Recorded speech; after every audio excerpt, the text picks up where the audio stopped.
وَبِالْحَقِّ أَنزَلْنَاهُ وَبِالْحَقِّ نَزَلَ کہ آپ نے ایک عورت کو دیکھا ہوگا، ایک انسان کو دیکھا ہوگا کہ جب جن اس کے اندر حلول کر جاتا ہے، اس کے اندر اتر جاتا ہے، تو آپ نے دیکھا ہوگا کہ ایک بچی یا وہ انسان کیسا تڑپتا ہے، ٹھنڈی کے موسم میں پسینہ آ جاتا ہے، اور جب ہم اس کو دیکھتے ہیں تو ہمارے آنکھوں میں آنسو آ جاتے ہیں کہ کتنی تکلیف میں مبتلا ہے یہ انسان کہ جن اس کے اندر حلول کر گیا ہے۔ حضرت فرماتے ہیں ایک جن جس کی طاقت فرشتے کے مقابلے میں کچھ بھی نہیں ہے، اگر وہ اتر جاتا ہے تو ایک انسان تڑپ جاتا ہے اور اس کو دیکھنے والا تڑپ جاتا ہے۔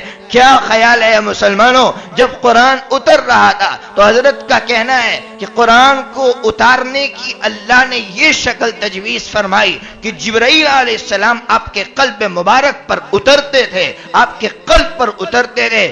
جبرائیل جیسا طاقتور فرشتہ جب آپ کے قلب اطہر پر اترتا ہوگا، ورود فرماتا ہوگا، آپ کی کیا کیفیت ہوتی ہوگی؟ جب دیکھنے والے دیکھتے ہوں گے تو تڑپ جاتے ہوں گے۔ اس کلام پاک کو ہم نے معمولی سمجھا ہے۔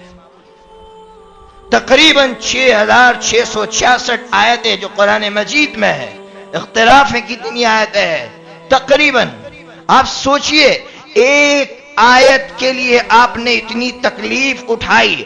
آج کا نوجوان قرآن کریم کے ساتھ کیا سلوک کر رہا ہے؟ آج ہم معمولی سمجھ رہے قرآن کے ایک حافظ کو، ہم معمولی سمجھ رہے کہ قرآن کے حافظ کی کوئی قدر نہیں ہے، قرآن مجید کی کوئی طاقت نہیں ہے۔ غالباً میں نے یہی سنایا تھا، قرآن مجید کی طاقت، اس کے الفاظ کی طاقت کتنی ہے۔ شاہ سید عطا اللہ بخاری رحمت اللہ تعالی علیہ، میں نے آپ کو سنایا تھا، شاید آپ کو یاد ہو یا نہ ہو، 1932 ہمارے اس ملک میں ایک تحریک چلی، ایک چڑول چلی جس کا نام تھا شدی۔ اس کا مطلب یہ تھا کہ کچھ غیر مسلمین نے مسلمانوں کو یہ ورغلایا کہ تمہارے باپ دادا تو مسلمان نہیں تھے، تمہیں زبردستی چوٹیاں کاٹ کاٹ کر مسلمان بنایا گیا ہے، جس کی وجہ سے ہزاروں نہیں لاکھوں کی تعداد میں مسلمان مرتد ہو گئے تھے۔ جب سید شاہ عطا اللہ بخاری رحمت اللہ علیہ کو خبر ہوئی کہ میرے مسلمان بھائی مرتد ہو رہے ہیں تو حضرت نے کہا میں تقریر کے لیے جاؤں گا۔ یو پی کے کسی گاؤں کی بات تھی، وہاں میں جاؤں گا جہاں ہزاروں لوگ مرتد ہو گئے تھے۔